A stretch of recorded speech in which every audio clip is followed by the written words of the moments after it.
और अब बड़ी खबर राजस्थान की कोटपुतली से, जहां पर कबाड़ के गोदाम में भीषण आग लग गई है। आग से भारी नुकसान की आशंका भी जताई जा रही है। तो दमकल की टीम ने आग पर काबू पा लिया है। बड़ी खबर आपको बता रहे, कबाड़ के गोदाम में भीषण आग लगी है और इसी वजह से आग बहुत तेजी से फैलती चली गई। राजस्थान के कोटपुतली की तस्वीर देख लीजिए।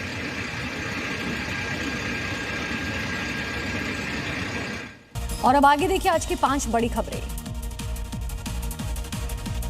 बकरीद से पहले कलकत्ता हाई कोर्ट ने बड़ा फैसला सुनाया है। कोर्ट ने याचिका खारिज करते हुए कहा कि गाय की कुर्बानी त्योहार का अनिवार्य हिस्सा नहीं है। साथ ही राज्य सरकार को अन्य पशुओं की कुर्बानी पर विचार करने के निर्देश भी दिए हैं। धार के ऐतिहासिक भोजशाला पर हाईकोर्ट फैसले के बाद आज पहला शुक्रवार है, इसे लेकर प्रशासन अलर्ट पर है। आज यह नमाज नहीं होगी। वहीं एसपी सचिन शर्मा ने उपद्रवियों को चेतावनी दी।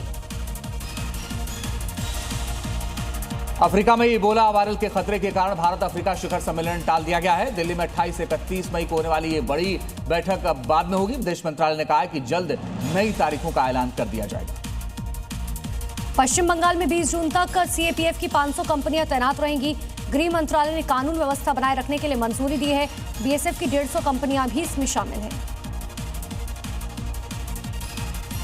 लालू परिवार के खिलाफ आईआरसीटीसी घोटाले में दिल्ली राउस रेवेन्यू कोर्ट आज फैसला सुनाएगी। इस मामले में ईडी ने लालू प्रसाद यादव, तेजस्वी यादव, पत्नी राबड़ी देवी, बेटी मीसा भारती के खिलाफ चार्जशीट दाखिल की है।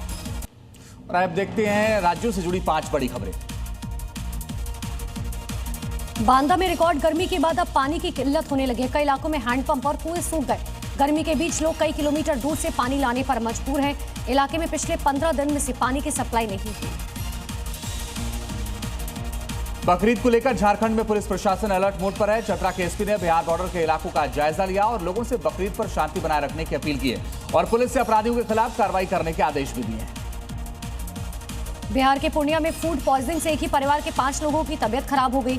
खाना खाने के कुछ ही देर बाद लोगों के पेट में दर्द हुआ। एक साथ 5 की तबियत खराब होने के बाद उन्हें अस्पताल में भर्ती कराया गया। एमपी के ग्वालियर में तेज रफ्तार कार का कहर देखने को मिला। बेकाबू कार ने ऑटो समेत कई गाड़ियों में टक्कर मारी, जिसमें कई लोग घायल हो गए हैं। हादसा सीसीटीवी में रिकॉर्ड हो गया है। वीडियो के आधार पर पुलिस ड्राइवर की तलाश में जुट गई है। गाजियाबाद में एक कार में अचानक से आग लग गई, जिसके बाद मौके पर अफरा तफरी मच गई। सूचना के बाद फायर फाइटर्स की टीम पहुंची। आग पर काबू पाया गया। यूपी के जौनपुर में जमीन विवाद को लेकर एक युवक मोबाइल के टावर पर चढ़ गया।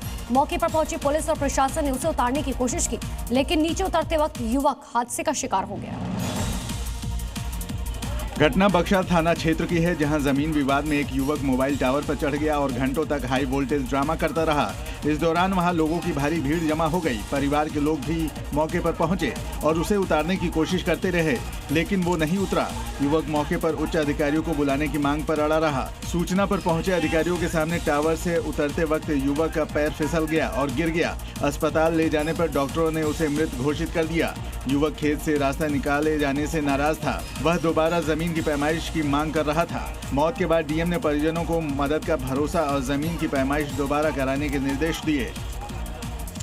और अब यूपी के इटावा से बड़ी खबर आपको बताते हैं, जहां सड़क हादसे में 2 लोगों की मौत हो गई है। 2 बस और डंपर टकरा गए। पुलिस घटना की जांच में फिलहाल जुटी हुई है। बस में तकरीबन 40 यात्री सवार थे, जिस दौरान ये दर्दनाक हादसा हुआ है। यूपी के इटावा में सड़क हादसे में 2 लोगों की मौत की जानकारी है।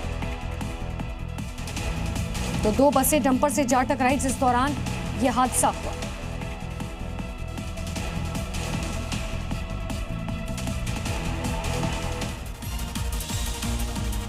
छत्तीसगढ़ की राजधानी रायपुर के स्वामी विवेकानंद एयरपोर्ट पर बड़ा हादसा हो गया।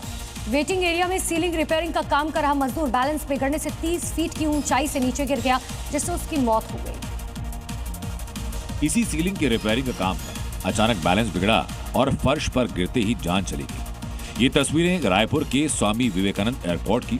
वेटिंग हॉल के सीलिंग में कुबेर चंद नाम का मजदूर काम कर रहा था। तभी अचानक कुछ ऐसा हुआ कि ऊंचाई से सीधा नीचे गिरा। गिरते ही सिर पर गंभीर चोट आई, खून बहा। अस्पताल पहुंचने से पहले उसकी मौत हो गई। इस हादसे ने मजदूरों के सुरक्षा मानकों पर सवाल खड़े किए, क्योंकि मजदूर बिना सेफ्टी बेल्ट और दूसरे सिक्योरिटी उपकरण के काम कर रहा था। एयरपोर्ट प्रशासन ने मामले की जांच शुरू की और लापरवाही मिलने पर जिम्मेदार लोगों पर सख्त कार्रवाई की बात कही।